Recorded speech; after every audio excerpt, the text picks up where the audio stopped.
Ya, bismillahirrahmanirrahim. Assalamualaikum warahmatullahi wabarakatuh. Ya, Waalaikumsalam warahmatullahi wabarakatuh. jumpa lagi bersama kami di Ngabuburit Online Ngobim atau Ngobim ya, Ngobim episode ke-16 ya. Ngabuburit Online bareng Intelektual Muslim. Sore ini ya ini adalah sebenarnya pengganti dari hari Jumat kemarin, Jumat minggu lalu, tanggal 8 Mei 2020 ya. Dan hari ini bersama pengisi yang sudah hadir bersama kita, Bung Fajarudin, Bung Nur Fajarudin MPD. Assalamualaikum, Bung. Waalaikumsalam warahmatullahi wabarakatuh. Ya, hari ini temanya adalah membedah Manunggaling Kaula Gusti, Syekh Siti Jenar, filsafat agama di Jawa. Luar biasa temanya hari ini. Berat. Berat. Saya juga tidak kuat.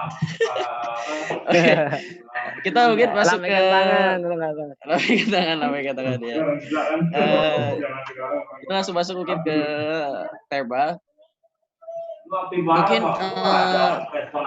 Bung Fajarudin awal mungkin bisa menjelaskan nih, kan ada tokoh di balik Manunggaling Kaula Gusti semua ini dan juga filsafat agama Jawa ini yang juga ada di tema kita kali ini, ada yaitu Syekh Siti Jenar ya.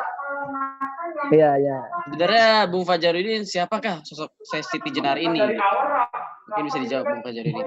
Iya, ini mungkin kalau di kalangan milenial mungkin nggak kenal ya. Iya. Nggak dikenal ya. Ya, Siti Jenar, Manunggaling Kaula Gusti itu nggak kenal. Mereka kan ini bukan tokoh di Mobile Legends, bukan. Bukan tokoh di bukan sejenis medsos atau apa gitu ya. Jadi tapi ini menarik karena di kalangan, kalau kita mendalami budaya Jawa ya, biasanya rata-rata yang anak-anak di usia kuliah itu biasanya mulai ini mengenal ini itu ya. Mengenal kalau mendalami filsafat Jawa atau tentang agama tradisional Jawa ya. Jadi Siti Jenar itu memang dia salah satu tokoh di era Wali Songo ya. Di era Wali Songo itu ada satu kan menyelewengkan ajaran para wali. Siti Jenar itu menyelewengkan ajaran para wali. Kalau nggak salah latar belakang beliau itu dia seorang tukang sihir yang dia ingin mendapatkan ilmu dari para wali tapi dengan cara yang salah. Ya, ada yang mengatakan dia ingin belajar ke Sunan Bonang, ada yang mengatakan, ada yang menulis ingin dengan Sunan Giri. Nah, Sunan Giri waktu itu memberi syarat kalian antum itu boleh, karena orang ini dikatakan latar belakangnya itu bukan orang Jawa tapi orang dari Persia. Jadi dia katakan antum boleh belajar kepada kami tapi dengan syarat tolong itu hilangkan semua ilmu sihir di dalam diri antum, hilangkan. Nah, tapi Siti Jenar ini keberatan. Ya, sampai kemudian dia mencuri dengar. Dengan cara mencuri dengar itu kalau di bukunya Pak Wiji Saksono itu dijelaskan di Serat Wali Songo itu Siti Jenar itu pertama itu berubah menjadi gagak yang berwarna putih itu. Nah, tapi Sunan Giri tahu, Sunan Giri diam ya, menghentikan kajiannya. Tapi kemudian pergi, Siti Jenar pergi, terus kemudian dia nggak kekurangan akal, dia mengubah dirinya jadi cacing. Nah, yang bersembunyi di bawah tanah. Nah, disitulah Sunan Giri sebenarnya juga tahu bahwa ini ada yang mencuri dengar. Nah, tapi kemudian dibiarkan sama Sunan Giri dibiarkan. Sunan Giri meneruskan kajiannya. Nah, itu kalau yang versi yang legendanya dari Sunan Giri. Kalau Sunan Bonang itu kan diceritakan Sunan Bonang itu hendak memberikan ilmu ke Sunan Kalijogo berdua di tengah laut. Di tengah laut sebelum berangkat itu perahu yang dipakai itu bocor itu. Kemudian di situ ada tambal dengan lempung. Ternyata di dalam lempung itu ada cacing yang itu penjelmaannya Siti Jenar. Nah, dari sinilah kemudian memang Siti Jenar itu dapat ilmu, tapi ilmunya itu tadi gitu. Sehingga berikutnya itu dia nyeleweng. Curi dengar itu. Ya, mencuri dengar itu. Lah, ajarannya yang terkenal waktu itu adalah yang dikenal dengan istilah manunggaling kawula Gusti. Nah, manunggaling kawula Gusti itu apa? Manunggaling kawula Gusti itu semacam, kalau sebenarnya sih ada yang ada satu dulu dan sufi yang muncul di era peradaban Islam yang dia menyamakan orang tertentu tuh, orang yang ketika mempelajari itu tuh nanti di pada derajat tertentu dia itu sama dengan Allah Subhanahu wa taala.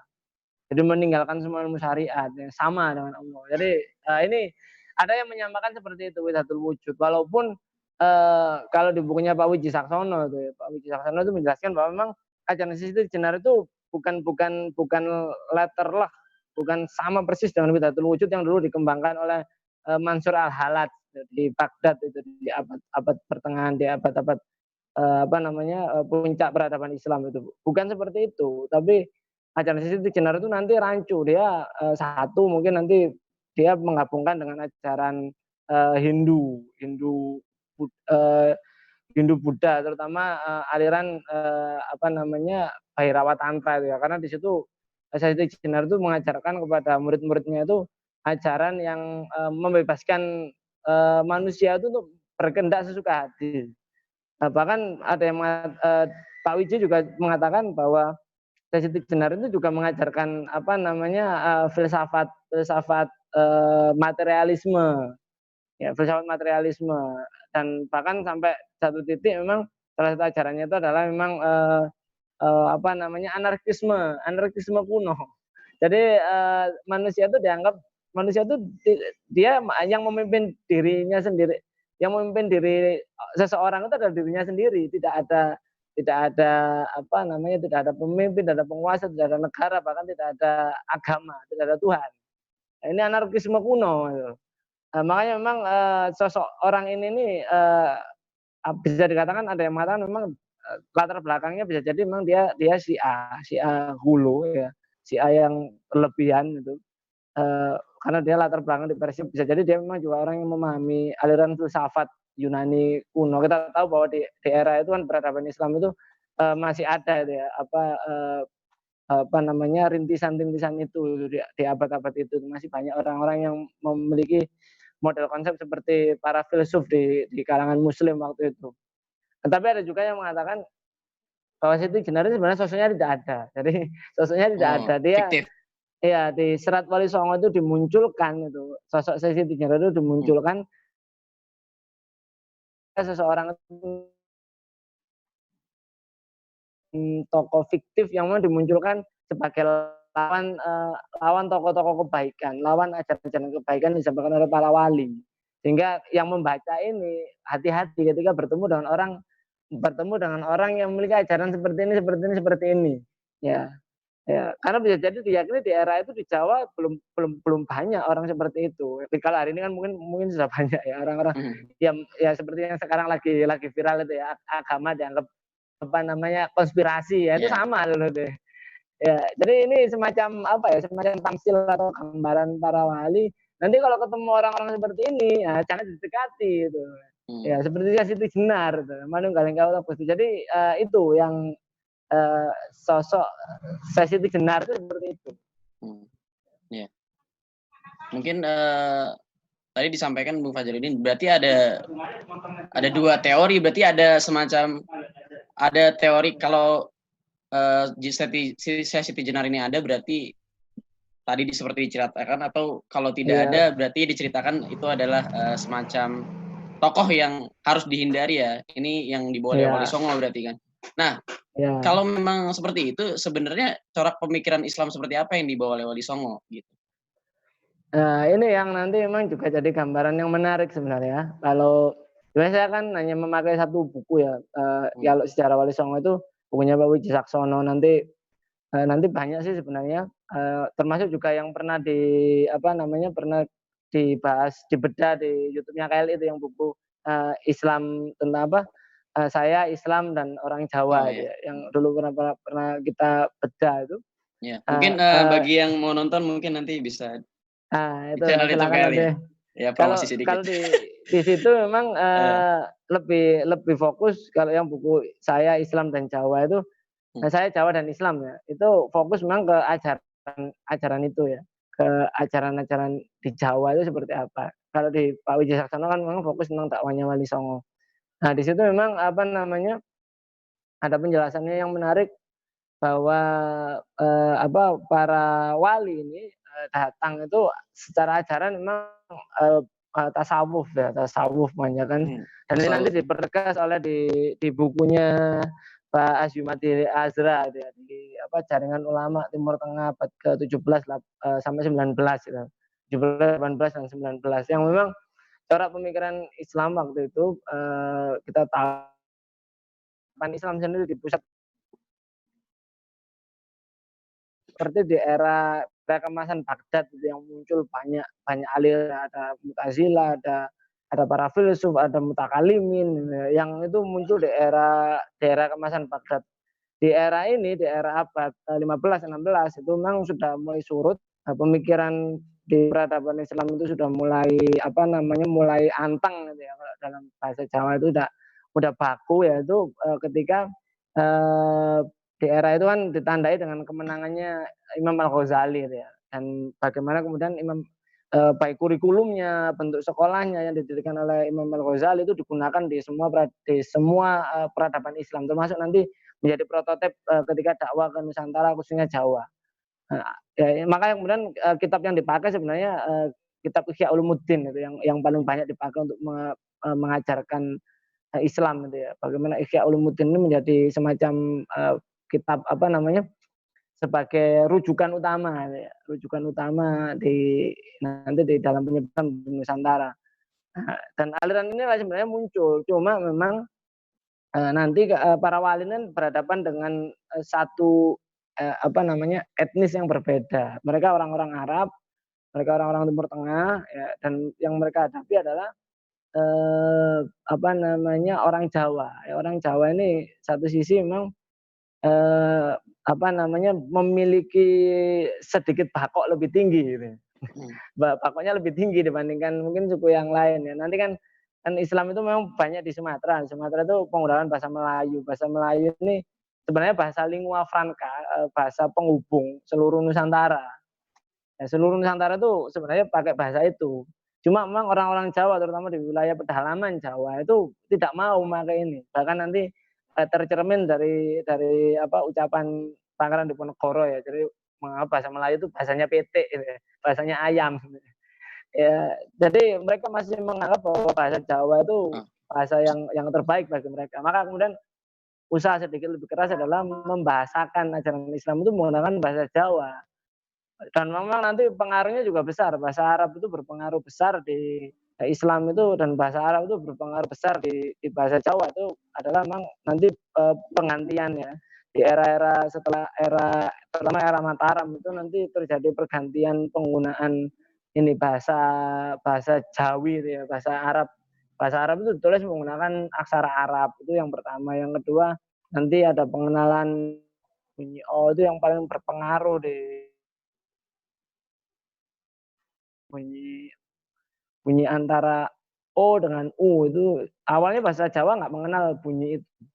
Nah, nanti ini menariknya. Jadi ada penetrasi Islam ke bahasa Jawa, dan inilah yang digunakan untuk menyampaikan ajaran Islam itu ke tengah-tengah orang Jawa. Makanya nanti istilah-istilahnya itu banyak istilah Jawa.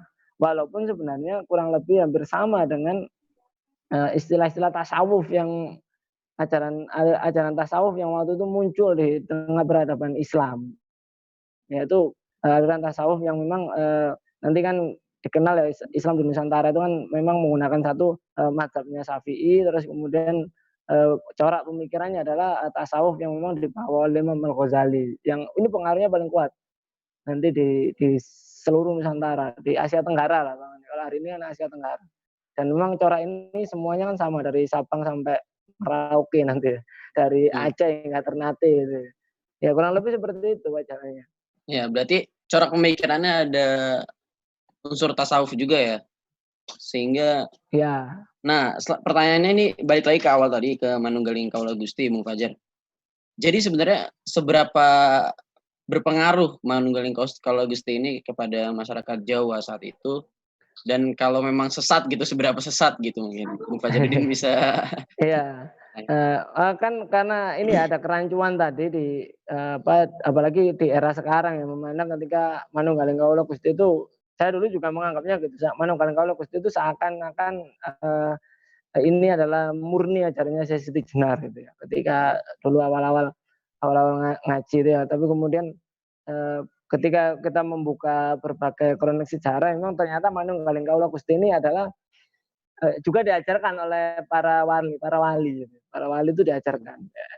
Nanti di bukunya Mas Irfan Afifi itu memang dijelaskan itu ya, bagaimana ini adalah sebuah tahapan. Jadi sebuah tahapan bagaimana ketika seseorang itu memeluk Islam, menjadikan Islam itu sebagai jiwanya, ya di dalam ya itu kemudian ada tahapan-tahapan ya.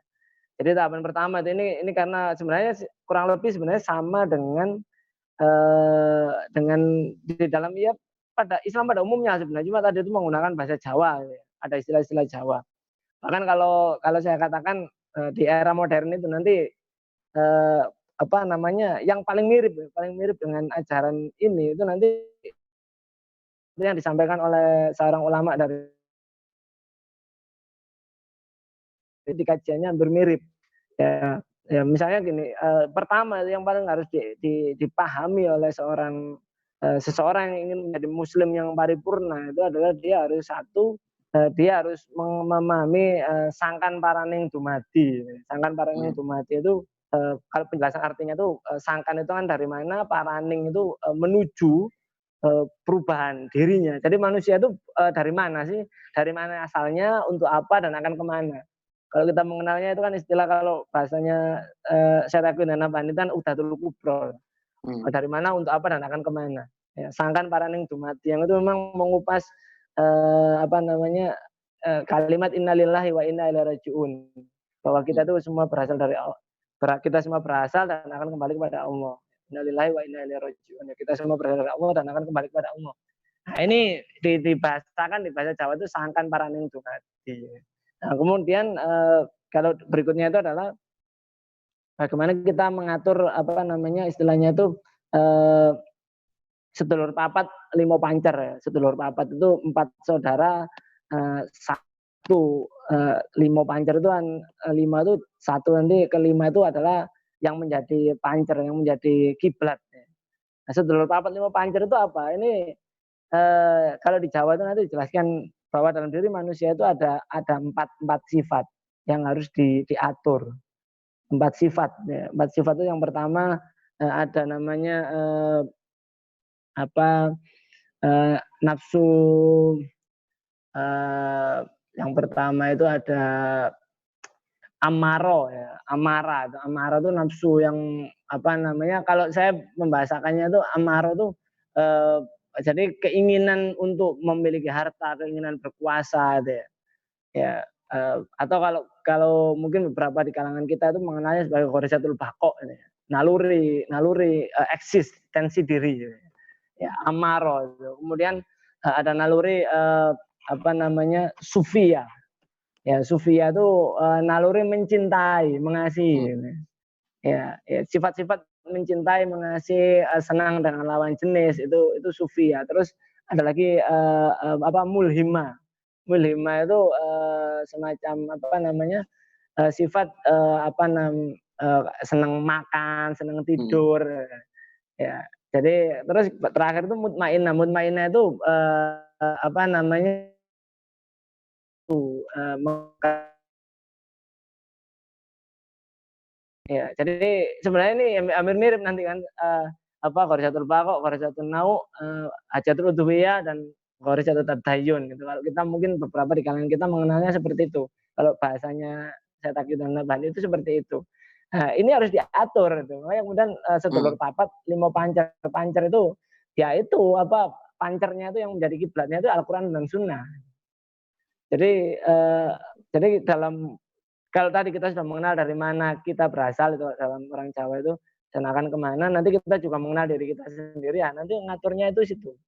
Jadi dipancerkan itu, dikiblatkan ke hukum syara, Al-Quran dan Sunnah. Nanti di fase berikutnya tadi itu adalah manunggaling kawula Gusti gitu ya. Jadi istilahnya itu apa namanya, manunggaling kawula Gusti itu kan semacam bahwa kita itu eh, apa manunggaling kawula Gusti itu bahwa manusia itu bahwa setiap setiap ciptaannya itu pasti akan terhubung kepada Sang Pencipta. Sebenarnya gitu, manunggaling itu adalah bersatunya, bukan tadi itu ya yang kemudian dianggap sebagai bahwa anak al-haq, bahwa saya adalah Tuhan, bukan seperti itu, tapi ini adalah keterikatan bahwa kesadaran diri seorang hamba itu kepada Sang Pencipta, kesadaran diri seorang hamba kepada Sang Pencipta, atau idrok silabillah. Idrok silabillah sebenarnya itu manunggaling kawula Gusti itu. Nah, kalau sudah nyampe fase ini ya nanti orang itu nanti akan menjadi purna.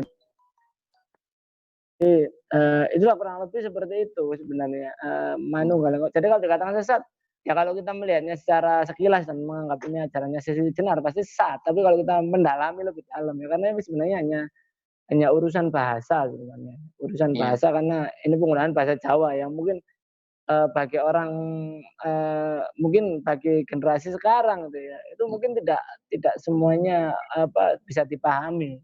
Nah, belum lagi di luar sana memang banyak oknum-oknum yang menyelewengkan ini, yang menganggap bahwa seakan-akan bahwa ajaran ini adalah ajarannya Siti Jenar. Ajarannya Siti Jenar tidak ada hubungannya dengan Islam dan sebagainya, sehingga orang udah ilfil duluan sebelum memahami itu, ilfil duluan itu. Inilah yang sedikit mungkin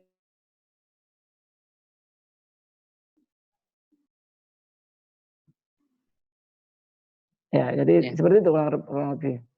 Ya, jadi memang secara ajaran tadi ya, kalau kita teliti lebih dalam, memang seperti kata Bung Fajar, manunggaling kawula Gusti itu sebenarnya seperti apa yang kita pahami sebenarnya memang ya.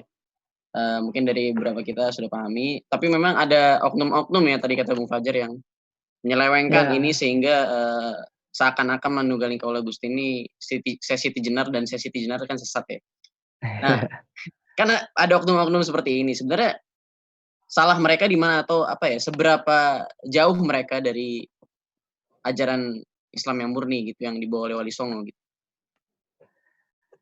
Iya, sebenarnya sih hingga eranya era Pangeran Diponegoro, hingga era Pangeran Diponegoro sebenarnya sudah nggak ada masalah sebenarnya. Sebenarnya di Jawa ibaratnya Islam itu sudah berkembang seperti lumrahnya. Cuma memang kita kan kedatangan Belanda dan Belanda inilah yang kemudian yang mengacak-acak ini. Kita tahu bahwa memang tujuan Belanda itu adalah memang satu untuk memasifkan penjajahan, yang kedua memang tidak ingin lagi ada energi perlawanan dari masyarakat Jawa, yang kita tahu bahwa energi perlawanan itu munculnya dari Islam. Ya. Walaupun cara Islamnya seperti itu, walaupun cara Islamnya tasawuf gitu ya. Tapi energi perlawanan itu muncul. Ya, nanti kan saya di forum yang lain kemarin juga ada yang nanya, itu kok tasawuf, tapi ya karena kita hari ini kan juga melihat dari sudut pandang hari ini sekalipun gitu ya. Nah, itu kan sering orang menganggap bahwa tasawuf itu ajaran Islam yang lemes gitu ya, dalam tanda kutip ya, yang hanya untuk pensucian diri sendiri ya. Itu berbeda dengan di tasawuf di era itu sebenarnya. Makanya kalau kata Profesor Peter Carey kan, kita tidak bisa melihat sejarah masa lalu itu dengan kacamata hari ini seluruhnya gitu. Jadi kita harus mendalami betul di masa lalu itu seperti apa sih. Itu aliran di era itu sebenarnya seperti itu kurang lebih ya. Jadi sebenarnya normal gitu ya. Tapi kemudian memang hadir para Belanda ini, mereka menggunakan ilmu yang kita kenal hari ini sebagai orientalis ya. Orientalisme itu mulai muncul, dipelajari dan digunakan sepenuhnya di pemisahan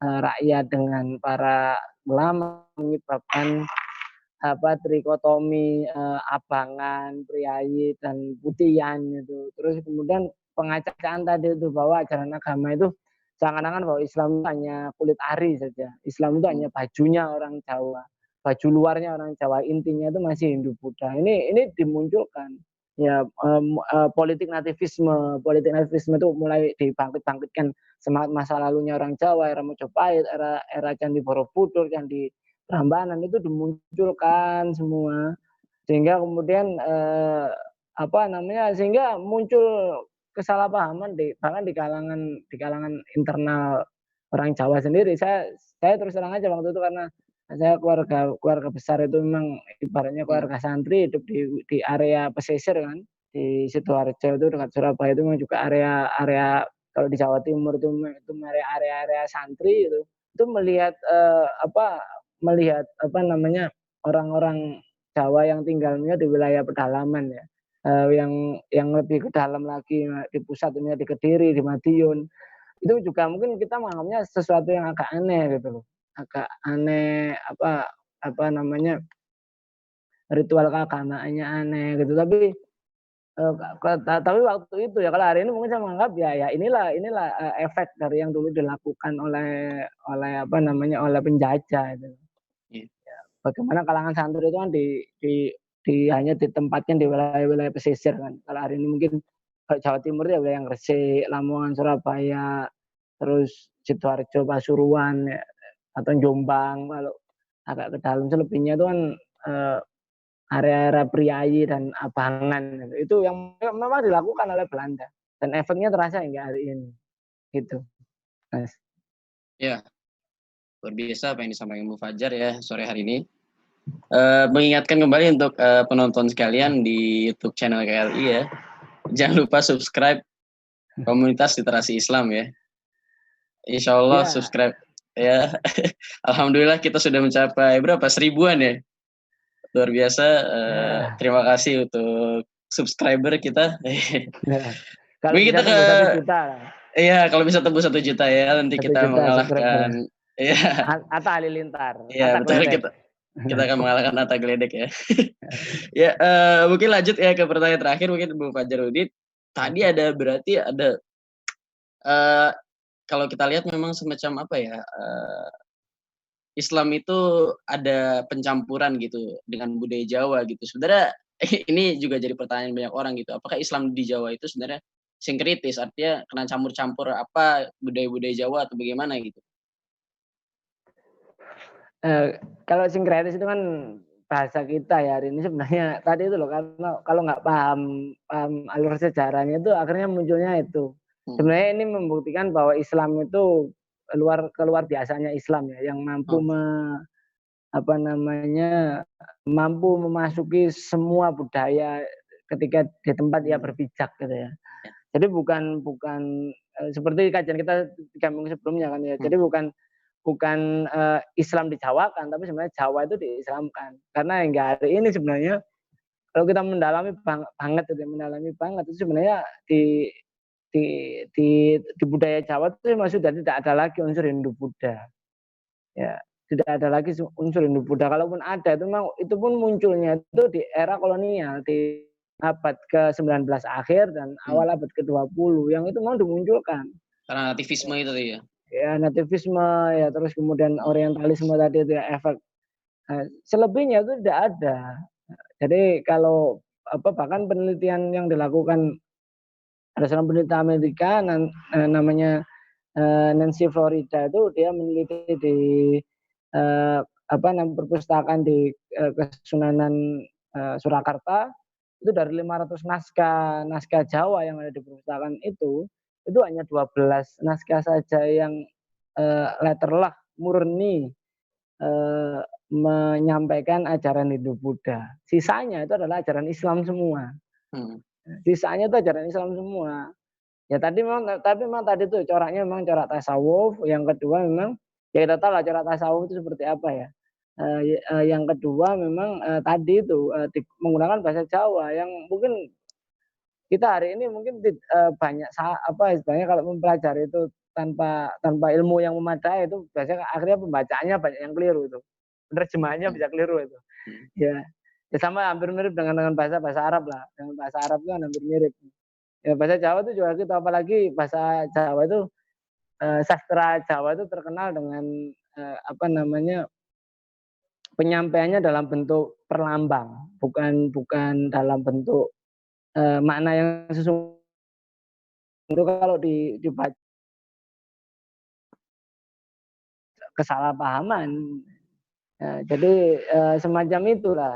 Ya, ya misalnya contohnya gini, tentang Serat Wali Songo itu kan bagaimana menceritakan bagaimana Sunan Kalijogo itu disuruh ketika dia tobat tapi disuruh menjaga sungai berhari-hari oleh Sunan Bonang. Itu kan dalam bahasa sekarang, wah ini orang mau tobat mau hijrah kok malah disuruh jaga sungai, itu apa hubungannya?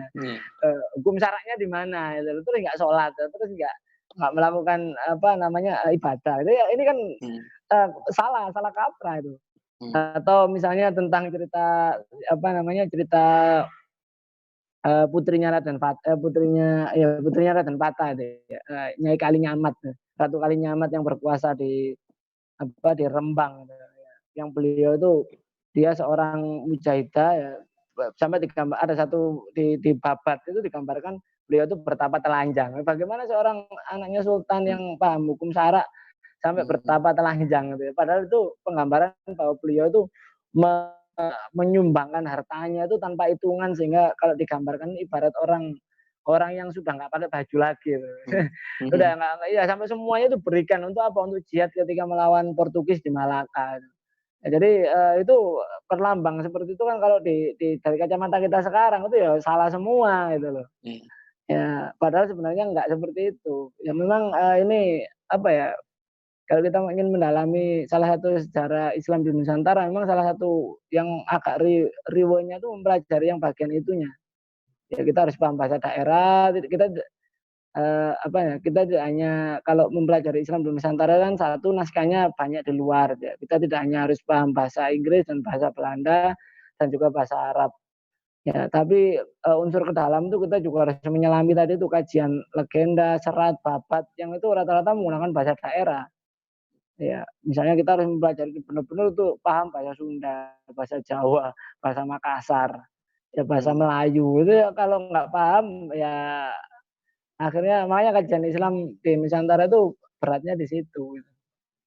Ya, jadi itu Mas. Ya, luar biasa apa yang disampaikan Bung Fajaruddin ya. Jadi bukan Islam yang dijawakan gitu, tapi Jawa yang diislamkan ya, itu intinya. Pertanyaan tentang itu tadi. Luar biasa yang disampaikan Bung Fajaruddin ya.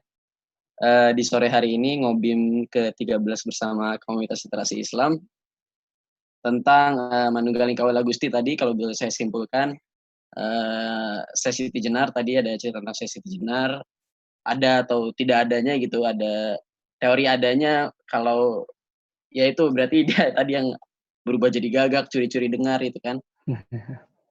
Nah, ada juga teori yang tidak, kalau itu diciptakan oleh Wali Songo sendiri ya, untuk memberitahukan bahwa jangan jatuh kepada orang seperti ini gitu. Dan juga tadi disampaikan Bung Fajaruddin juga tentang ya terakhir tadi ya tentang Manunggaling Kawula Gusti, juga tadi disampaikan oleh Bung Fajaruddin bahwa Manunggaling Kawula Gusti secara materi sebenarnya kalau tidak dihubungkan dengan sesi Tijenar tadi memang sebenarnya ajaran yang baik gitu, ajaran yang kita kenal sehari-hari dan hanya bahasanya saja yang berbeda gitu ya, dibahasakan secara berbeda. Dan yang terakhir tadi tentang sinkretisme tadi, bahwa Islam yang masuk ke Jawa gitu itu bukan bukti bahwa bercampurnya Jawa dengan Islam, tapi bahwa Islam itu masuk ke segala budaya dan termasuk Jawa yang diislamkan hari ini sampai sekarang ini terasa ya. Ya luar biasa apa yang disampaikan Bung Fajaruddin. Mungkin waktu sudah mau habis ya Bung Fajaruddin. Bung Fajaruddin habis ini mau ngapain Bung? Berbuka puasa ya mungkin ya? Kurang lebih seperti itu. Iya. Kelihatannya saya ikut waktu Finlandia masih lama ini. Oh iya benar dia. 20 jam ya, luar biasa ya. Oke, sekian mungkin cukup sekian dari kami komunitas literasi Islam. Mungkin Bung Fajaruddin mau kasih statement terakhir gitu. terkait tema kali ini gitu. Ya mungkin tadi itu ya, kalau statement saya memang ketika kita ini bahasa tema ngobim di hari Jumat itu tentang budaya kita sehari-hari, budaya di Nusantara itu. Mungkin yang paling perlu dipahami oleh teman-teman semua yang ada di sana ketika kita belajar, berarti kan kita fokusnya juga budaya itu kan nanti sejarah ya, sejarah. Ya memang kita harus betul-betul fokus di situ, terus kemudian memahami betul itu pemikiran yang melingkupi di masa itu, sehingga kemudian tidak salah persepsi, tidak salah pandang. Ya inilah yang memang harus dipahami oleh sahabat-sahabat semua yang ada di luar sana ketika kita memandang budaya kita di sekitar kita hari ini. Mungkin itu saja. Ya, terima kasih Bu Fajarudin, terima kasih penonton YouTube Komunitas Literasi Islam.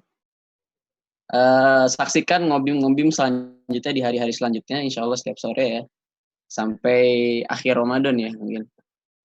Ya cukup sekian, terima kasih. Assalamualaikum warahmatullahi wabarakatuh.